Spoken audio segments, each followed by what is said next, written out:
আসসালামু আলাইকুম প্রিয় হোমিও শিক্ষার্থী বন্ধুরা, আমরা আজকে আলোচনা করব ফুল পড়তে বিলম্ব হওয়া। সাধারণত প্রসবের কিছুক্ষণ মধ্যেই ফুল পড়ে যায়। ফুল পড়তে বিলম্ব হইলে এটা ধরে টানাটানি না করাটাই ভালো। যদি এই ধরনের কন্ডিশন হয় তথায় বেশি টানাহেঁচড়া করলে রুগীর বেশি রক্তক্ষরণের ফলে প্রসূতির মৃত্যু পর্যন্ত হতে পারে। আমরা যদি আমাদের হোমিওপ্যাথিতে লক্ষণভেদে কিছু গুরুত্বপূর্ণ মেডিসিন আছে ওগুলা প্রয়োগ করতে পারি, তাহলে খুব সহজেই ফুল পড়ে যাবে এবং রুগী আরোগ্য লাভ করবে। সর্বপ্রথম মেডিসিনটি হচ্ছে ক্যান্থারিস।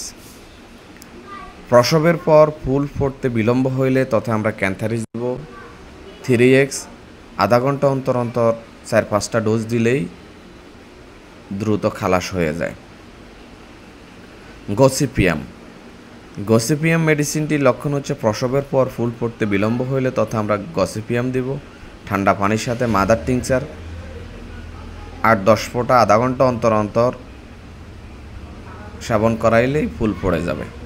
আর্নিকা, কষ্টকর প্রসবের পর ফুল পড়তে বিলম্ব হইলে তথা আমরা আর্নিকা দিব 3x 4-5 ফোঁটা করে সামান্য ঠান্ডা পানির সাথে মিশিয়ে আধা ঘন্টা অন্তর অন্তর দিলে উপকার পাওয়া যায়। বেলাডোনা, ফুল না পড়ে অধিক পরিমাণে লাল টকটকে গরম রক্ত এবং স্রাব হইতে থাকিলে, ব্যথা বেদনা হঠাৎ আসে বা হঠাৎ চলে যায়, এই ধরনের কন্ডিশন দেখা দিলে, হাত মুখ ফুলা বা লাল বর্ণ হয়ে গেলে আমরা বেলাডোনা দিব 1x কিংবা 3x 4-5 ফোঁটা করে পানির সাথে আধা ঘন্টা অন্তর অন্তর। সিকিল করার লক্ষণ হচ্ছে প্রসবের পর ফুল পড়তে বিলম্ব হইলে ভীষণ জ্বালা পোড়া দেখা দেয়, তথায় আমরা সিকিলকর মাদার টিংচার 5-6 ফোঁটা করে ঠান্ডা পানির সাথে আধা ঘন্টা অন্তর অন্তর 3-4টি ডোজ দেব, তাহলে রুগী বা প্রসূতি দ্রুত ফুল পড়ে গিয়ে পরিত্রাণ পাবে।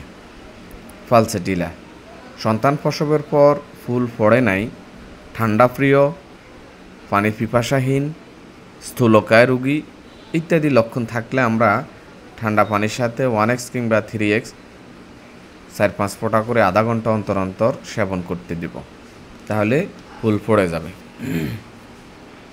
সিপিয়া, গর্ভস্রাবের পর প্রসূতির ফুল ফুটতেছে না তথা আমরা সিপিয়া দেব 6 কিংবা 30 আধা ঘন্টা অন্তর অন্তর কয়েক মাত্রা দিলেই রোগে আরোগ্য লাভ করবে। উপকার না হলে 200 শক্তি 1 মাত্রা করে 1-2 ঘন্টা অন্তর অন্তর দিলে, কয়েক মাত্রা দিলেই ফুল পড়ে যাবে। উপরোক্ত মেডিসিনের পাশাপাশি আমরা প্যারাম্পস 6x কিংবা 12x পর্যায়ক্রমে সেবন করলে ফুল শীঘ্রই পড়ে যাবে। পথ্যপাত্য হিসাবে কিছুক্ষণের মধ্যে ফুল না পড়লে চিকিৎসার প্রয়োজন। লক্ষণ অনুযায়ী আমরা উপরোক্ত মেডিসিন দিয়ে থাকব, নয়তো বেশি জটিল হলে প্রসূতিকে হাসপাতালে পাঠিয়ে দেওয়া উত্তম।